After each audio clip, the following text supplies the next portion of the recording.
And here we go.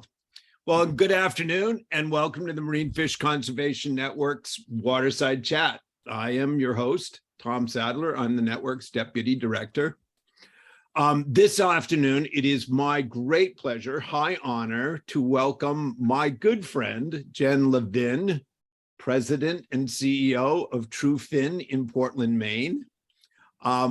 This afternoon, Jen and I will be talking about her seafood business, Tru Fin, sustainability, and the rich bounty that is in the Gulf of Maine.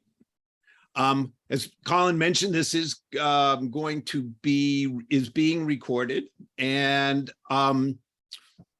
if you have questions, just put them in the chat, and we'll do our best to get to them. So without further ado, let's get started. Welcome, Jen. Thanks for joining us. Thanks for having me. It's so nice to see you.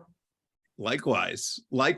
So let's set the stage for folks. Tell us a little bit about yourself. Where'd you come from? Where do you come from? Where you grew up? Where you went to school? You know, what you studied. But more importantly, how you wound up in Maine and what you did before you started Tru Fin. Sure. Well, yeah.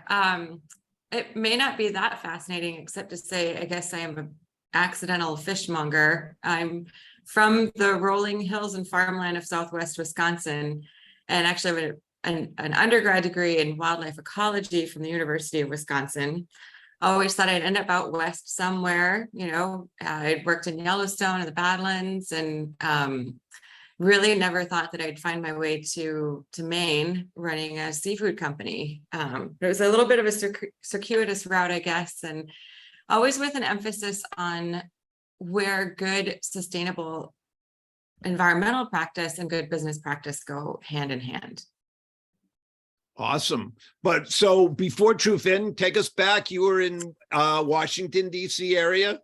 Yeah. So after working in Wisconsin for the Department of Natural Resources and their Wildlife Bureau, I got a job with the National Association of State Foresters in the Hall of the States, right across from Union Station in DC. And from there, I went to work for the Recreational Boating and Fishing Foundation. And that's how I got the pleasure of meeting you when I was there, and really promoting activity out on the water as a mechanism of ensuring good stewardship on, in recreational boating and fishing. It was at that point that actually I got married and had a baby, and we decided we wanted some sort of lifestyle change and started applying for jobs all across across the north. And I ended up getting a job in Maine working with commercial fishermen with the Northwest Atlantic Marine Alliance. And I was there for a couple of years. And that's really where I had an opportunity to learn about fishery management, what fishermen deal with on a daily basis. And I worked with fishermen from down East Maine to Massachusetts.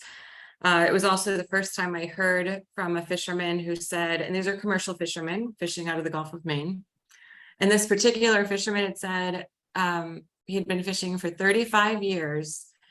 And about just shortly after I moved here 17 years ago, he got his first bill instead of a paycheck from going fishing because his expenses were too high to cover much higher than what he got paid for his catch.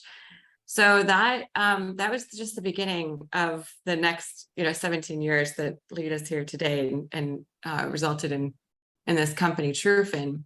But actually, just before Tru Fin, I worked a little over a decade at the Gulf of Maine Research Institute, running the Sustainable Seafood Program. And in that capacity, I worked with a number of seafood companies and retailers, understanding where our seafood comes from all across the world, and helping make sure that what we're buying and selling and eating meets important sustainability practice.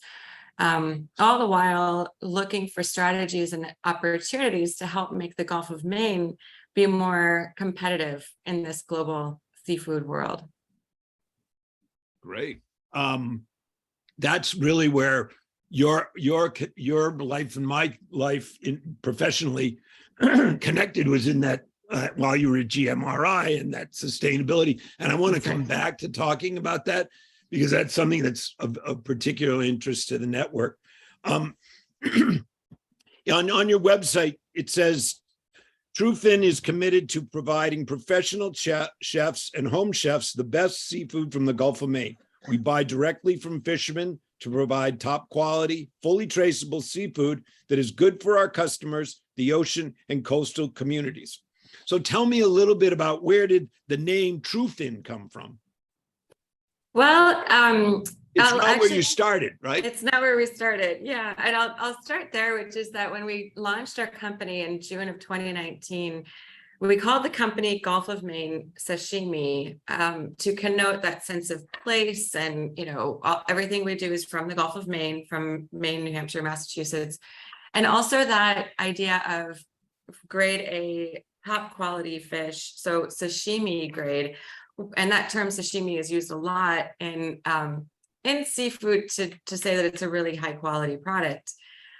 Well, unfortunately, in Japanese vernacular, it also means raw fish. And that's really, and there are really stringent regulations in seafood around selling ready to eat raw fish, including, most of it has to be frozen before you can sell it and so on and so forth. So we found that was a problematic name. And so we rebranded last year to Tru Fin, and we settled on this new name because we think it really connotes that sense of authenticity and truth and traceability that our company is all about. And then fin, we're also really fin fish focused.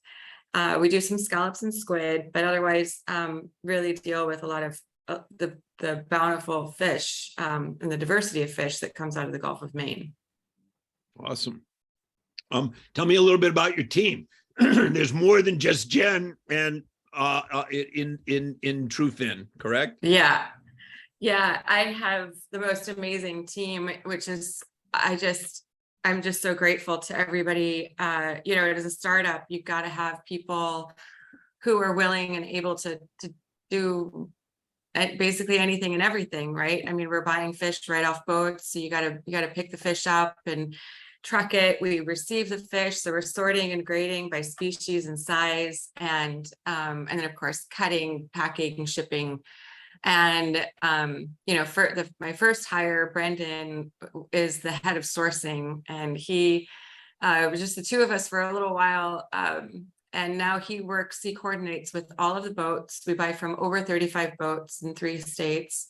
And he coordinates with them on what we're looking for. He goes out on boats and works with them on handling practices to make sure that we do get the quality that we're looking for and that we're committed to.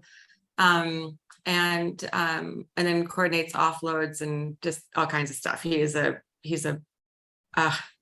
just so grateful to him. He's a machine. And then my head of operations actually moved up here from Houston, Texas. Wow. And he actually had a similar company that he started down there. We're buying directly from boats. His name is PJ Stoops, and he saw untapped potential in the Gulf of Mexico for a lot of underutilized species. So he started making the trek down to that Gulf and then selling directly to restaurants. He's also a former chef, and he worked in Paris and Thailand. Wow. So he knows a lot about fish and fish cuts and what chefs are looking for. And he has a mind like a steel trap. He just remembers everything, and it helps us really understand maybe different ways that we can market certain kinds of fish that people might not be used to or have heard of before. I could go on. My whole team, I mean, my head butcher, Kelsey, is also a former chef de cuisine at a local restaurant where he was for 16 years. And the big part of what he and the rest of the team do is look at how can we use as much of the whole fish as possible. And so they do specialty cuts using parts of the collars and the heads of different animals, and even making sure to take care of things like the liver, the roe, the milt, and so that we can sell them to high-end chefs for various applications. So it's a small but mighty team. Yeah, I could go on and on, but so for those of you who work with me, I didn't mention, I'm sorry, but I love you all very much. No, it sounds, but you are a startup, right? So, I mean, it's not like you've got this huge industrial complex.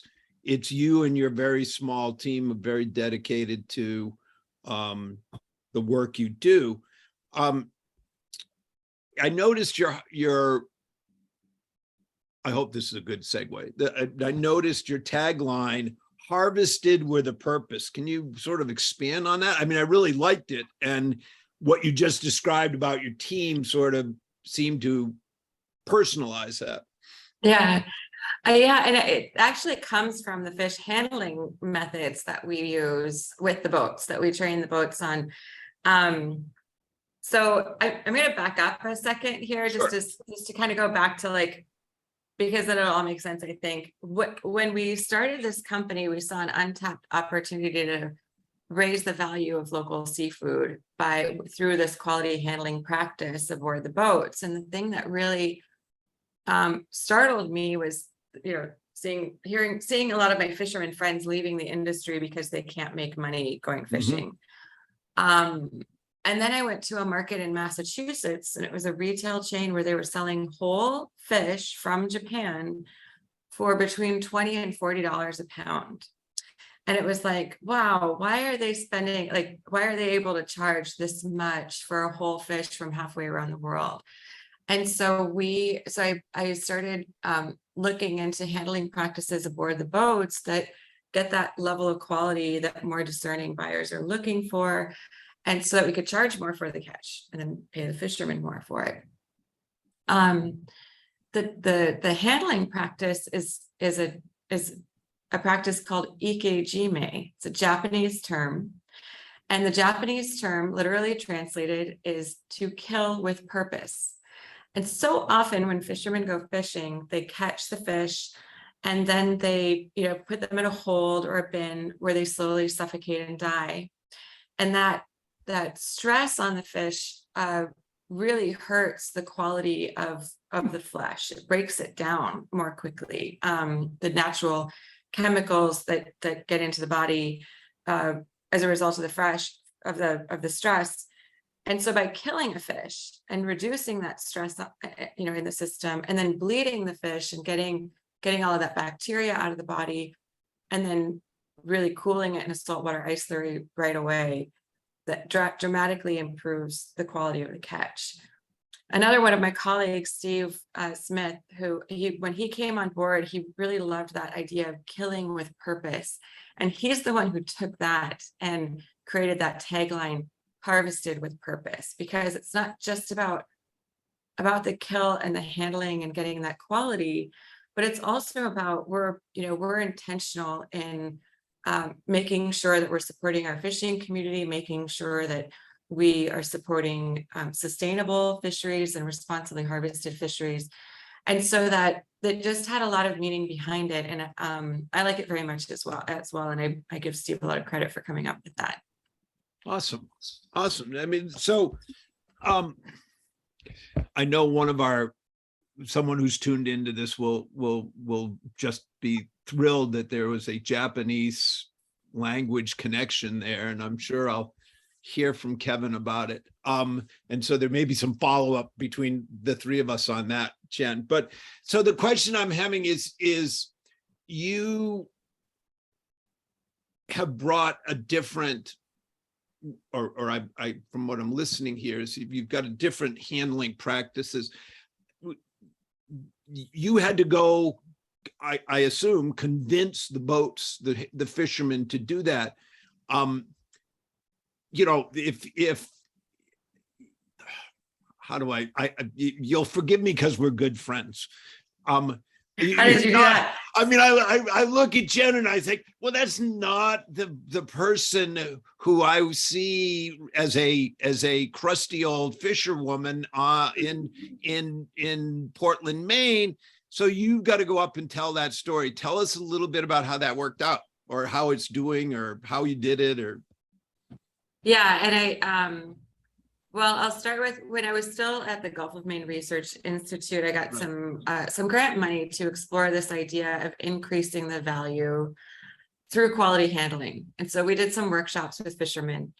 I did a lot of interviews with boats to figure out, well, what would they need to get paid to make it worth their while, and wrote a business plan. And then we started this company, and it isn't that they came knocking at our door, to say, oh, let us sell to you, because really we do ask them to do things differently. And most of the fishermen we work with have been fishing for a really long time. And so changing behavior is not an easy thing for anybody to do. And it's not just that, but all of these fishermen already had people they sold to, or they had systems in place of where they would take their fish. And so disrupting that was definitely, it wasn't as simple, well, as maybe I was hoping.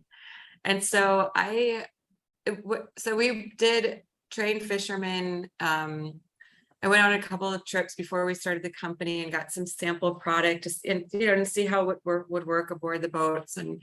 But it took some time. And I mean, there were a couple of boats that were early adopters who were like, yeah, let's give this a shot. And I think, those boats are the ones that I'm most appreciative to, because it's really hard to do something new, especially with a company that is just getting started and, has no track record. Sure. And no history of paying on time. Like, it took a lot of trust for them, to work with us. So yeah.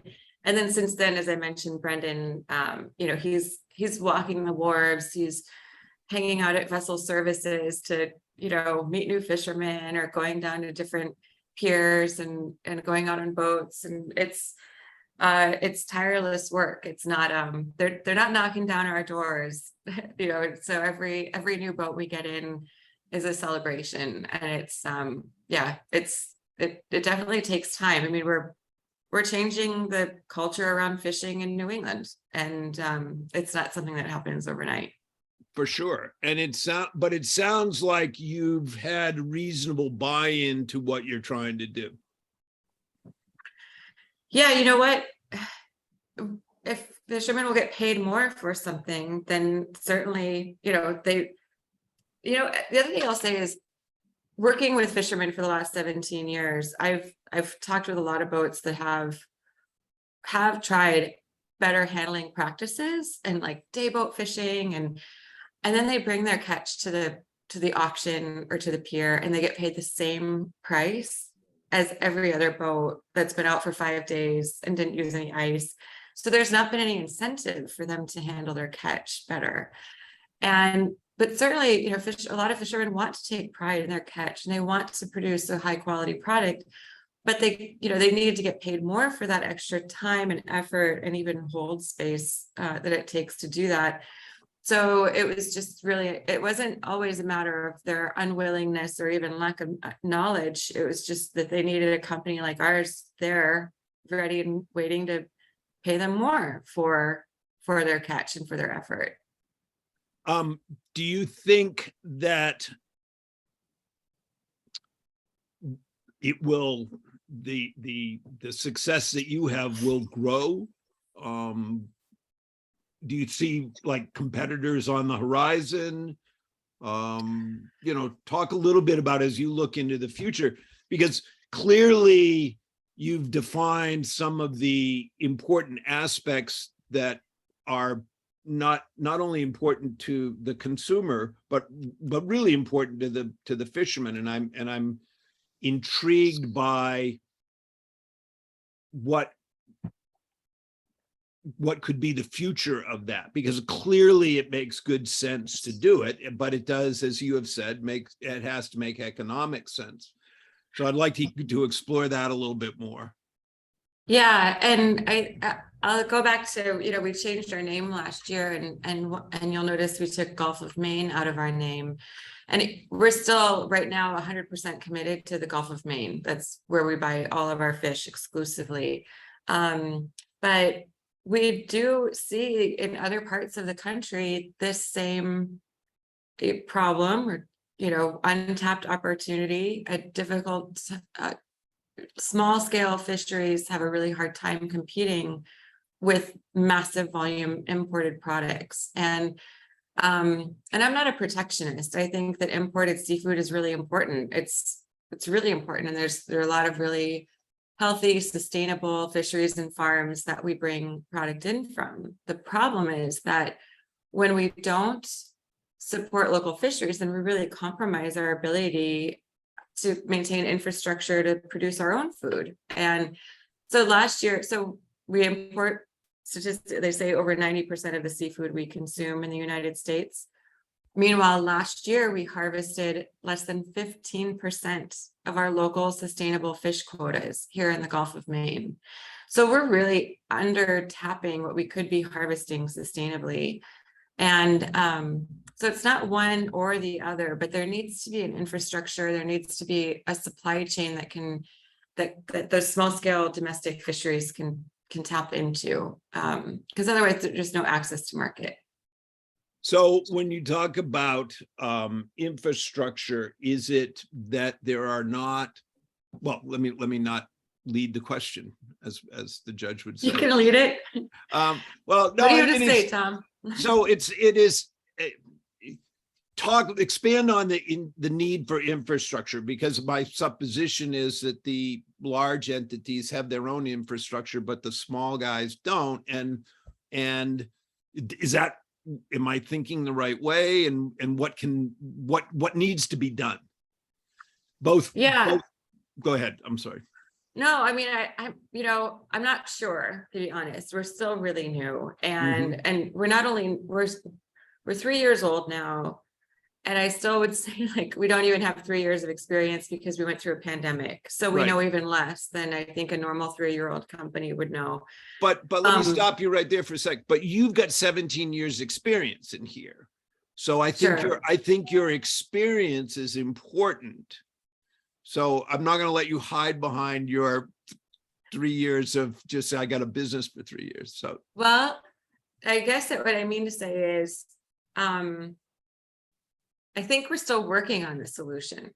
I think as far as, and it's an issue that so many different food producers have, agriculture, as far as being able to efficiently compete with those massive scale food producers, and it's transportation and trucking and prices and labor. A lot of seafood that we consume here in the United States it goes around the world once, twice, because it's processed in countries that have very, very low cost of labor. Right. And so we're competing with that, paying people fair wages and benefits. And so it's like, so we can build that infrastructure. It's going to cost more. And I think it depends on a community of people who care enough about provenance and quality, community impact of the food that they eat to pay the extra that it costs, and support those products. So yeah, I think there's a lot of potential in getting more locally produced food out there, but we're still working on we still have a lot of competition from large volume fisheries and farms. Right. So to a certain degree, it sounds like if there's a consumer demand, then that's going to get you more leverage with your suppliers to produce that quality, to bring that quality to market. And so that's sort of taking me into the, and I'm going to come and do a question from in a second, but let me just finish this thought, into the, how does Tru Fin get the word out? Yeah. Well, we sell mostly wholesale is our target. And so directly to high-end chefs across the country. We also work with distributors who sell to chefs and then we also work with some retailers and online e-commerce companies. And we, first it was just getting on the phone and telling people our story. And after we were able to get out there a bit, I think the biggest way we get new customers and new leads is referrals and testimonies and chefs tagging us on Instagram. And I think the number one way that we retain and grow our customer base is by having that consistent quality, really delivering on that top quality. And I'll say it's really that by the way is important because our fish, it literally lasts longer, right? And because of that, our customers can actually age the fish just like you might age really fine piece of cheese or meat. And they also don't have to waste as much. They don't have to discard as much. So the shrink is much lower. And so it's not just that it costs more. I guess I want to make this point based on what I said before. It's not that it costs more, but it's worth more. Right. And yeah. And so I think the more people who see that value in, in the fish that lasts longer, and then I think we can build our customer base just by being smart and getting that message out there. I'm gonna pivot over. Can you see the questions? I can. I see the last one, and I'd like to address that, the fresh frozen question. Okay. And then I want to come back up the list, right? I want to go to the first question. I'll just read it so the listeners and audience can hear what we're talking about. So Kevin Scribner asks, are you comfortable selling fresh frozen fish? I'm more than comfortable. I actually think frozen fish is really important. We have very sporadic landings here, just based on natural seasonality, and then even weather events. There's some weeks that boats have to stay tied up because it's not safe for them to go out. And then when they do go fishing, they harvest larger volumes of catch, and we need to be able to buy as much as possible from the boats at a high value, and then retain that value, retain that freshness by freezing that product and then having that to sell throughout the year. And so we buy extra. Like right now we've got, so the main day boat scallop season is a winter fishery. And we bought a lot of extra so that we could do a really nice individually super frozen scallop, all natural, dry. And even our top chefs love our post-season frozen scallops. There are some restaurants we work with who swore that they would never bring frozen fish in, and they're comfortable with ours because it meets their quality standards. We freeze it at the height of freshness. We use really high technologies, super fast technology, whole frozen mackerel. And on our retail programs, we are doing branded portioned retail packs of fillets of hake and pollock, and then monkfish medallions, and then the end cuts from that portioning. We've created a fish chowder, again getting back to using as much of the animal as possible, and that's all frozen, and that also allows us to not use any chemicals or preservatives. And I would say it's the biggest growing part of our business and a really, really critical part of retaining the value of that catch. Outstanding. So I'm going to come up to Ethan Lucas's question, which is consumer demand is a chicken or egg type of problem. How are you going about creating demand? Oh, it's so helpful when you get customers with like 85,000 Instagram followers tagging you with a picture of this beautiful Atlantic pollock that they made, or even dogfish or cusk. And hi, Ethan. So nice to see you.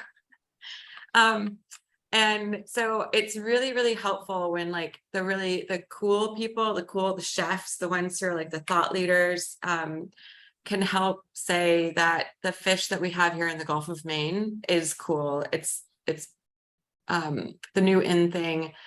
And when we first got started, I would call people and they would first yell at me and then they would hang up because grade A fish doesn't come from the Gulf of Maine, they told me. They said, you don't know what you're doing. Go back and do your homework. And because, because good fish doesn't come from the Gulf of Maine. And it was sort of like, oh yeah, let's, I'm going to prove you wrong kind of thing. But there's definitely That's the Jen I know. Yeah. Yeah.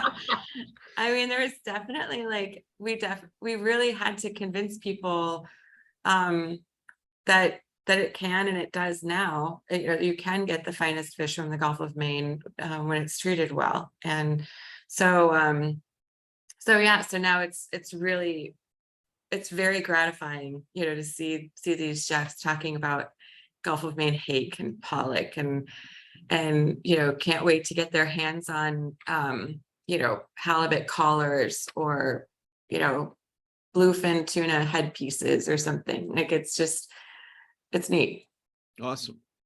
And now I'm going to go one more question. I'm going to go up to Kevin's question, and we'll start with are you able to buy or sell entire boatloads, or are you high grading a percent of the catch?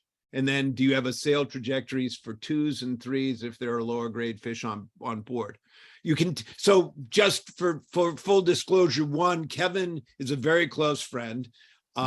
He is also a fisherman himself, and he's on the network's policy board. So, but he loved that Japanese terminology for harvest with purpose. Yeah, so it depends on the boat. There are some boats that we buy the whole catch, and then there are other boats that maybe they're going out for several days, and so they might save the end of the trip for us, or like perhaps they might bring in a bit too much of something at a time to handle each fish individually.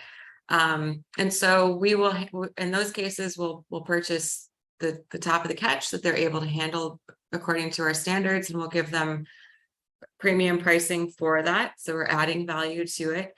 And then then they can take the rest of their catch to the auction or to another buyer.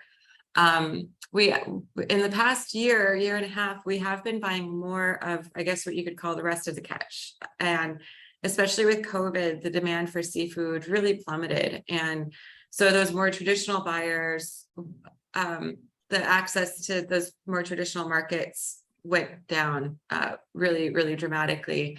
And so we do have two different grades of fish. We've got our premium, which is that killed with purpose fish. And then we have what we call select, and it's still handled very carefully. It's not gaffed or tossed or bruised or bent. And it's also, they use a lot of ice with that fish aboard the boats. So we still have standards of practice around our select catch, but it allows us to buy the rest of the catch. And I should say, you can't kill a dead fish, right? So sometimes when the fish come over the rail, they're already dead. But you can still make sure that you're maintaining as much of the quality of that catch as possible. So and as we grow, we're able to buy more and more of that catch, and then market it to different markets. And we're transparent with our customers about what we have available and what they're getting. Excellent. So we've been a half an hour. I'm gonna be cognizant of time. Are you good for maybe another 15 minutes? Okay. Oh yeah. Okay. So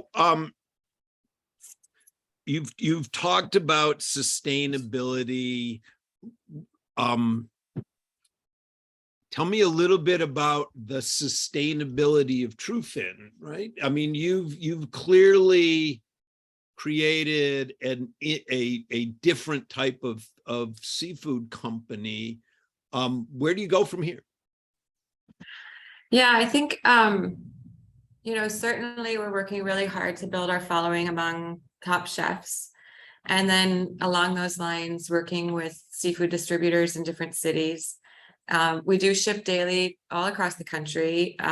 We've Really? Oh yeah. So we ship to Nashville, Chicago, New York, Philadelphia, all over North Carolina. And so, and I think, maintaining that focus on the high-end chef and making sure that we have that premium quality catch is really important to fulfilling our mission, to adding value to the Gulf of Maine seafood industry.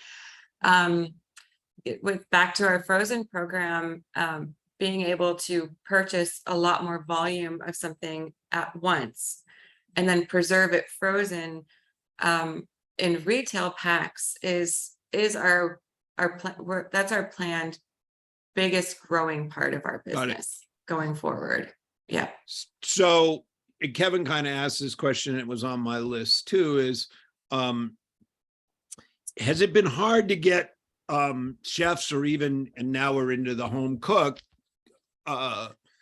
to try different types of seafood? I mean, seafood's an interesting protein, right? And if you really were never exposed to it, it becomes a bit of a challenge, whether it's on a menu or, if your only exposure's been fillet of fish or what the equivalent of that, or, fish sticks on Friday evening. So has it been hard to get them to use underutilized fish?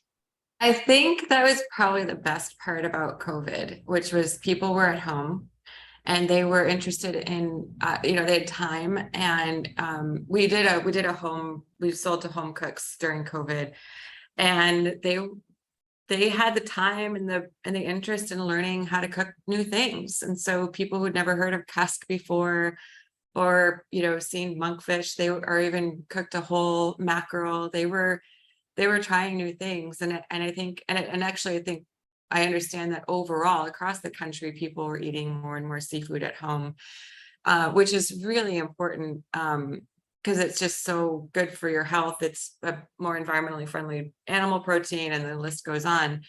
And I would say, like, my friend Barton Seaver, some of you may also are likely also know, I remember him saying, kids should walk into the kitchen and not say, smells like fish. They should say, it smells like dinner. And we think about all of the things that we cook regularly, like, we fry up onions before, putting the meat in with it or something. And that smell of onions has that sense of, it smells really good to you because that's what you grew up with. That's what you are used to. And that's the way the smell of fish should be. Although I wrote a blog once, which was really funny, if I do say so myself, and it was called "Our Fish Don't Stink, but Brendan Does." So if you look it up, and I think that that's really important. Fish shouldn't stink. It doesn't smell bad. It should smell really good. And I think having that quality and that experience in the kitchen with quality fish will make a really big difference to people wanting to cook it at home. It's also really easy. Can I just say that? Yeah, absolutely. Rachel Ray's 30-minute meals got nothing on seafood. I mean, you can cook up a really healthy, delicious meal in 15 minutes or less. And you can basically cook just about any kind of fish just about the same way. And so, and I can say that, but then I can also say there are hundreds of different ways to cook it as well. So you can always have a lot of diversity. But if you've got a cod recipe, you can cook hake, pollock, haddock, whatever. Or you can have the same fish and make it 100 different ways. So it's practically the perfect protein. I have to agree. I mean, we're big fish eaters here, and tell me a little bit about the sort of the home chef. How are people responding to that initiative of yours? Are you seeing that as a growing opportunity? I know you said it was where you're focusing, but talk a little bit more about that. Yeah, I mean, our direct to consumer sales, that boomed during the pandemic when people were, quarantined and stuff. And today, it just went and then right back down. So today we don't do a lot direct to consumer anymore. Folks are really back in their, their habits of going to the store. So, so that's why we want to be in those stores. We still want people to have access to our fish, and you can buy it online as well. Right. We ship across the country direct to consumers. Yeah, so I hope that the trends around home fish consumption continue to go up. I think it's really important, just for so many reasons. All right. So quick, because I want to try to get you off not take up all your day. Gulf of Maine, big challenges. What are you seeing out there as sort of the biggest challenge in the Gulf of Maine?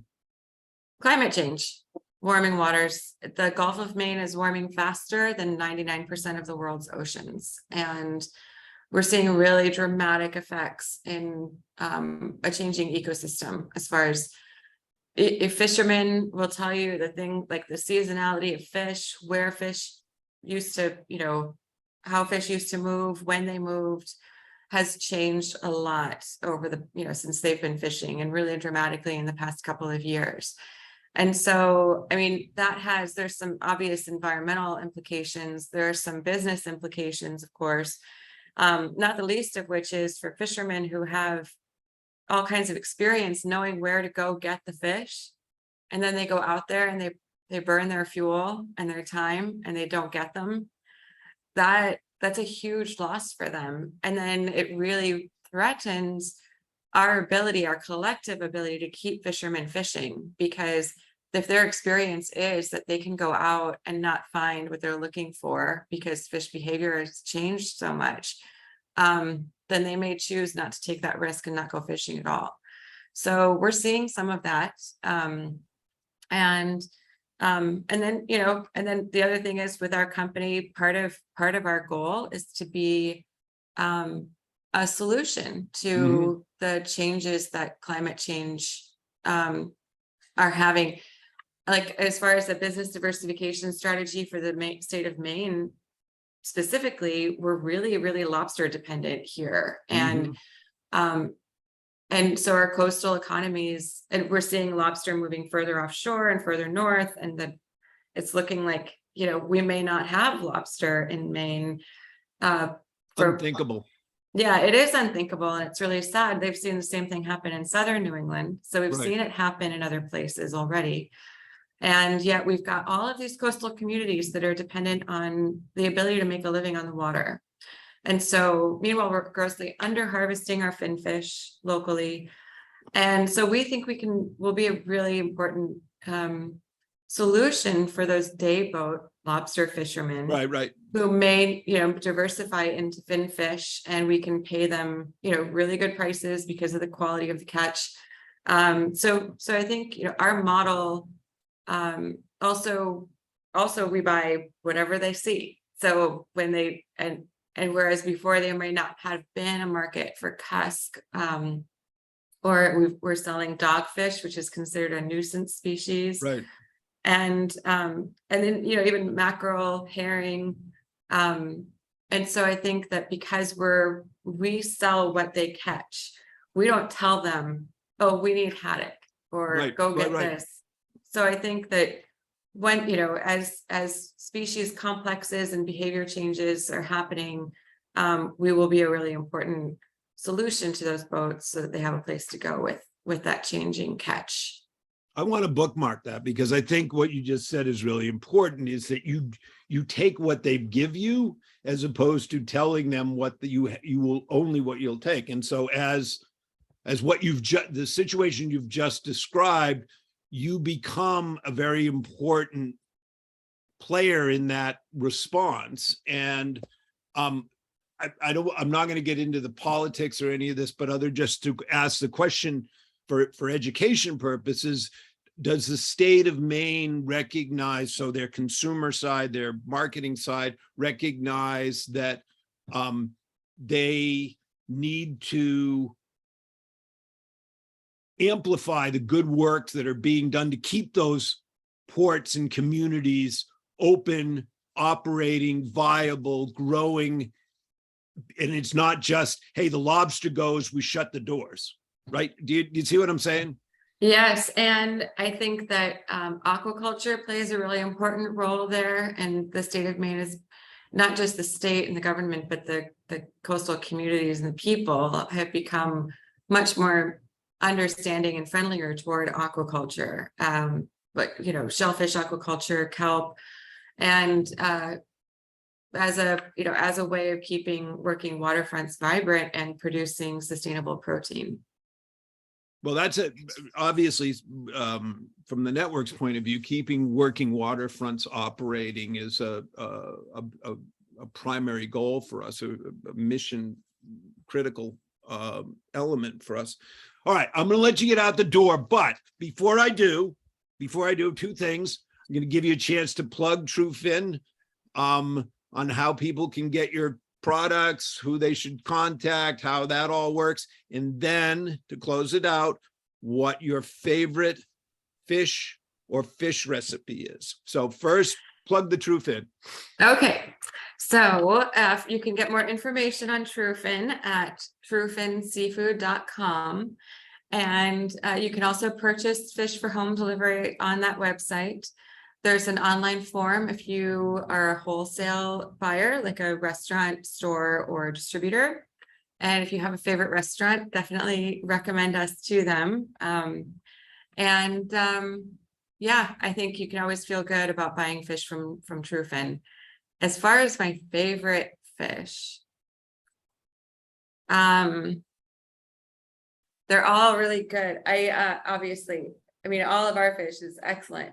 I think I like cusk, partly because most people haven't heard of it before, and it's a really nice white flaky fish. And I'm not, one thing I'll admit is I'm not a real fish connoisseur. Like I couldn't really tell you the difference between hake and pollock. I can see the difference. I know that they look different, but I think they're all good. I'm sure if I had a more discerning taste, I would be able to tell you that one is better for this or that, but they're all I shouldn't say this, they're all pretty much the same. They're all really, really good. And I also have a soft spot for our tuna, in particular the tuna mince, which is just the ground like end cuts, like when we cut,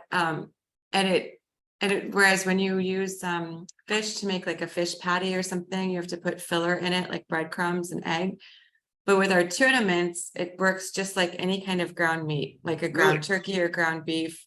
And you can just, make those patties just from the tuna, and tuna burgers. It's just a really nice, healthy alternative to maybe your ground meat. And awesome. So I would say that's probably one that I enjoy working with most. Well, of course, you've been terrific. You've been extremely informative, been a gracious guest. And, obviously, I'm a huge fan of you and your evolution and where you've wound up and what you're doing with Tru Fin. So I want to thank you. Well, thank you. I just want to say thank you for, including me, and it's really fun to see all of you on here, and really appreciate the opportunity, Tom. And it's great to see you. Well, it is businesses like yours that are exemplars of the kind of thing that the network wants to promote. So I hope we get you back. We hope that there's things that if we can do stuff for you, for Tru Fin, we'd love to do it. And again, just my great thanks for being such an informative and entertaining guest. Thanks. Hope so. All right. Well, we'll wrap it up from there. Colin, you can take us out, and thanks very much. All right. Thanks everyone for joining us. And once we get the recording back, we'll be posting it on Facebook, YouTube, Twitter. We'll use smoke signals, semaphore, anything we need to get it out there. So thanks everyone for joining us. Bye-bye.